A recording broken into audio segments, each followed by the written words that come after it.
do G2, do 100% remoto. E aí, como é que vocês estão? Espero que estejam todos bem. Eu espero que todos vocês estejam acompanhando, tá? Quem está com 100% remoto, esteja acompanhando aí todas as videoaulas.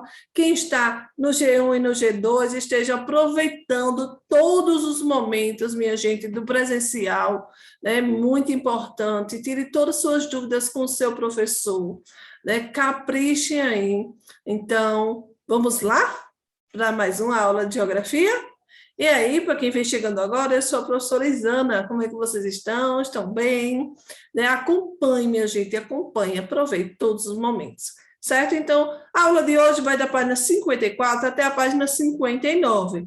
E aí, vão pegando o livro de vocês agora, né? E abrindo aí no livro de vocês, na página 54.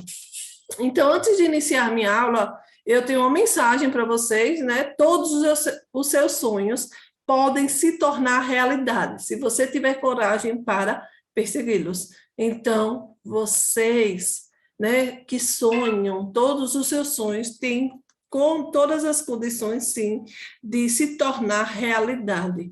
Basta você sair da sua zona de conforto, né, ter coragem para conseguir alcançar, né, conseguir realizar todos os seus sonhos. Então, essa é uma mensagem que eu deixo para a aula de hoje, né? A mensagem de Walt Disney, então é muito importante, corra atrás dos seus sonhos, ok?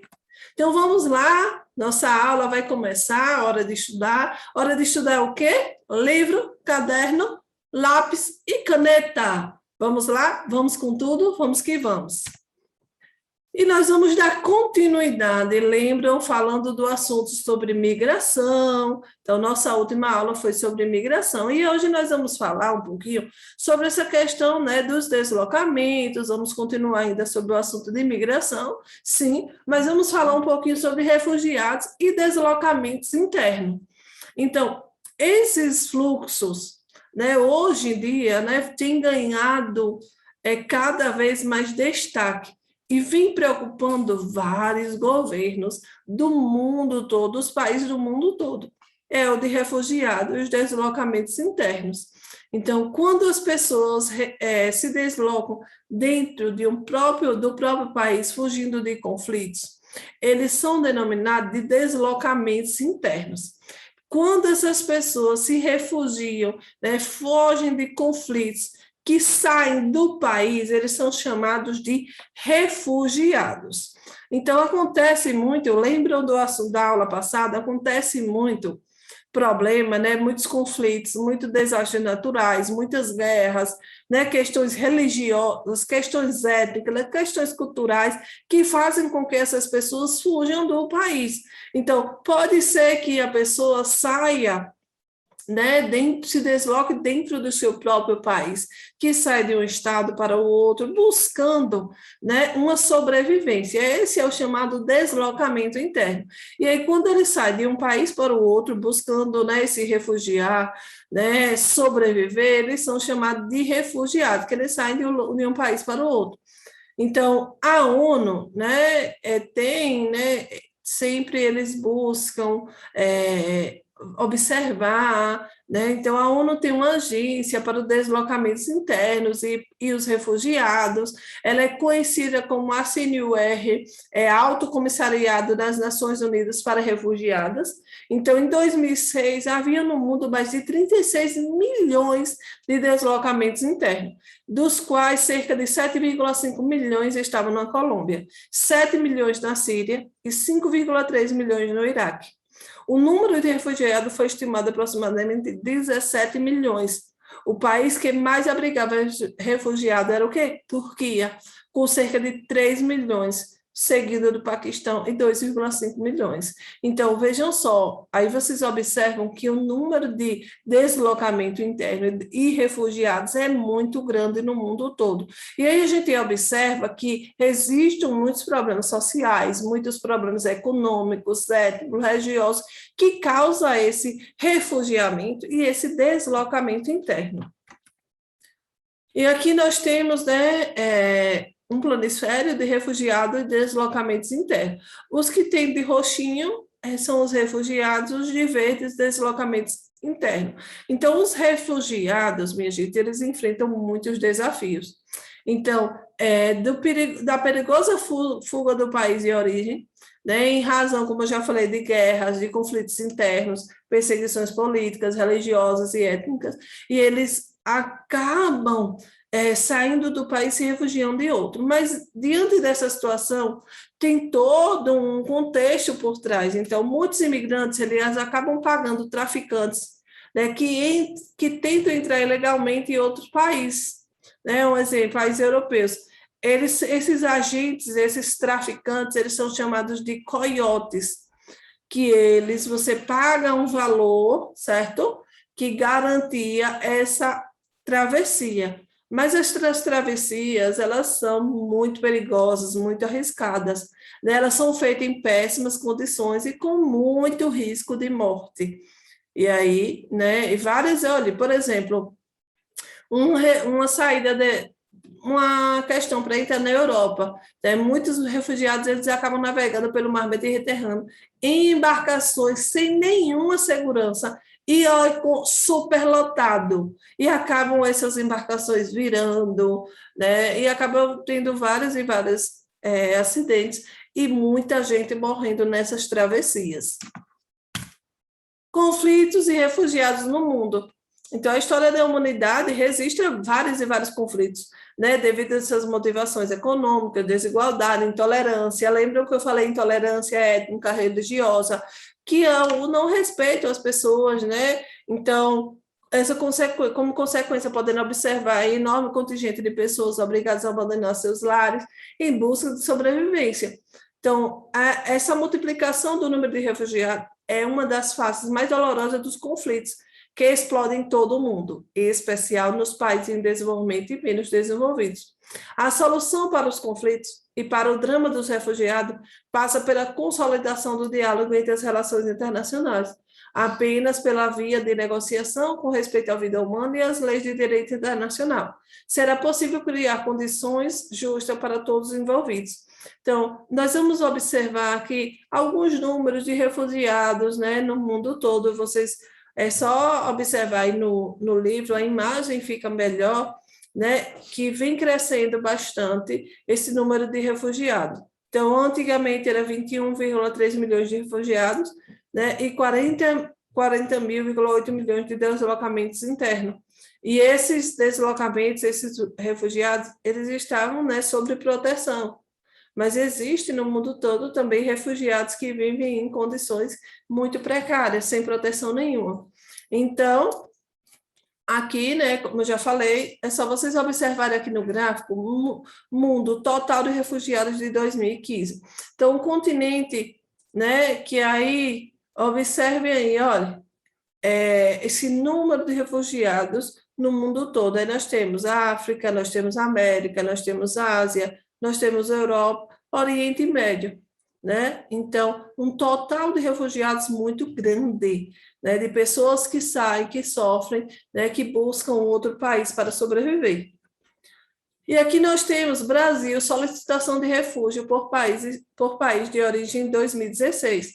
Então, essa aqui é um exemplo de solicitação de refúgio, certo? Então, vários países pedem solicitação de refúgio para se refugiar no Brasil. Então, pessoas da Venezuela, né, de Cuba, de Angola, de Haiti, de República Democrática do Congo, Nigéria, Paquistão, Senegal, Guiné-Bissau, Bangladesh, Guiné, Líbano, República Dominicana e outros países que também pedem refúgio para o Brasil. Então, eles querem sair do país dele, do país de origem, para entrar no Brasil, para se refugiar no Brasil.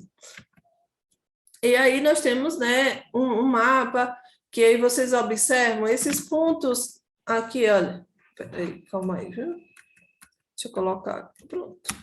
Ui. E aí vocês observam, né, esses círculos maiores, né, e aí observam que os deslocamentos internos e os refugiados no mundo todo é extremamente grande, extremamente grande. Migrações por desastres naturais. Então, migrações por desastres naturais é aquela migração que as pessoas são forçadas a sair, por exemplo, com o acontecimento de um furacão, de um tufão, de um terremoto, de uma enchente, de seca, né, que também acaba gerando esses fluxos migratórios, que acabam obrigando as pessoas a mudar de sua região, né, em busca de outra região ou até mesmo para outro país.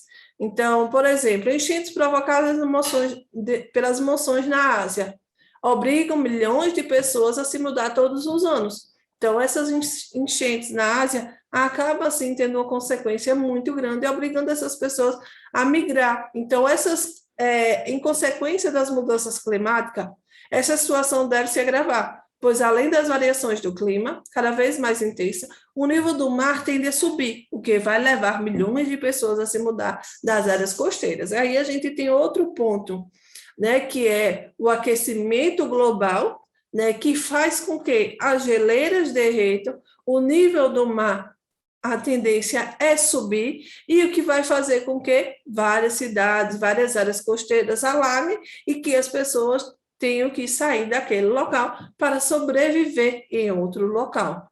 Né? Então, é outro ponto que vai fazer com que aumente o número de pessoas, né, migrando. Brasileiros no mundo. Então, antes, né, até início do século XX, o Brasil foi um grande receptor de imigrantes.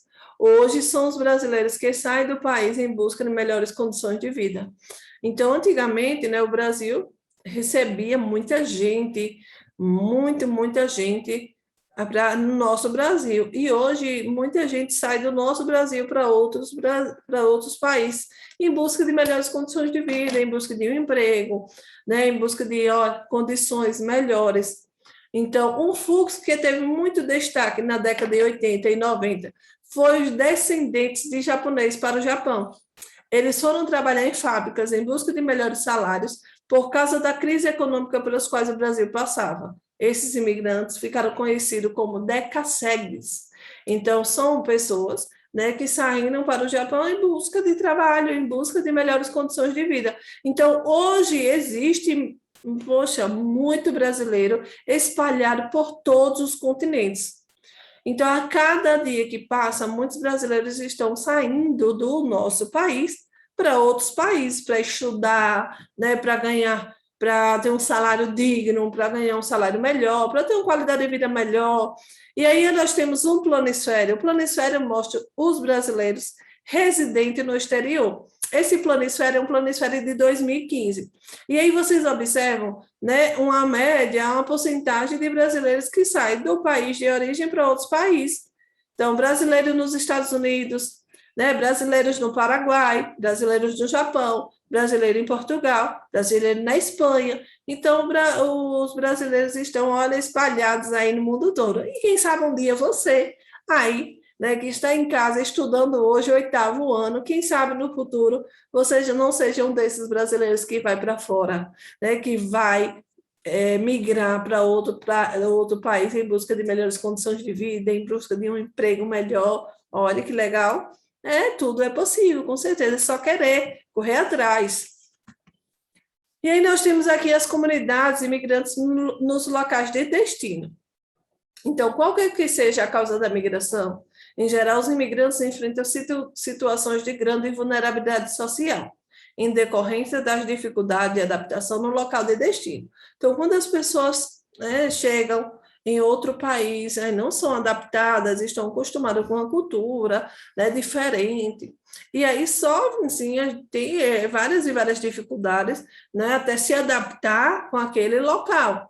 Então, existem muitos obstáculos, que podem destacar a incorporação de hábitos, costume de uma nova cultura, aprendizado numa nova língua, a necessidade de enfrentar processos burocráticos para conquistar determinados direitos. Então, tem algumas dificuldades. Então, para enfrentar as dificuldades, é comum que os imigrantes se integrem em comunidades com uma estratégia para trocar experiência, proporcionar ajuda mútua e manter vivos os aspectos culturais do local de origem.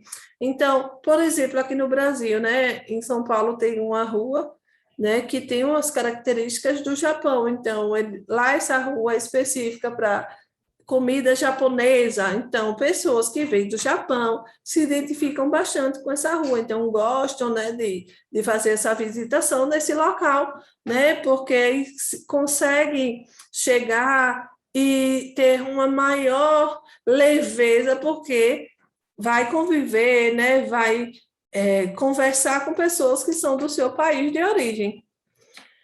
Então, cidades que recebem intensos fluxos migratórios de outras nacionalidades, Nova York, São Paulo, Buenos Aires, possuem comunidades, até mesmo bairros compostos de imigrantes, cujas características culturais, como arquitetura, restaurantes típicos, são bastante perceptíveis na paisagem.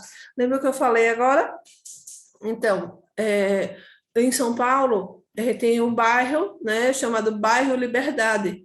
Ele abriga tradicionalmente uma grande comunidade japonesa que emigrou para o Brasil durante o final do século XIX e início do século XX. Então, eles chegaram no nosso país, né, muitos japoneses começaram a investir, né, começaram a construir seus restaurantes, lojas, e aí, né, eles construíram com características próprias do seu país, né, com arquitetura própria. Então, vender o quê? O produto que eles estão acostumados a ter, né, acostumados a produzir. Então, é legal você chegar em um ambiente onde você se sinta bem, né, que você vai lembrar do seu povo, da sua origem, ok? E agora nós vamos para a atividade. Atividade aí na página 60. Vão abrir o livro de vocês, a atividade está bem fácil. Vamos lá? Então, lembrando que a atividade ela deve ser realizada, certo? Vocês copiam. Primeira questão. Observe o gráfico ao lado e responda as questões. A. O chinês é a língua mais falada no mundo. Porém, na internet predomina o inglês. Por que isso ocorre?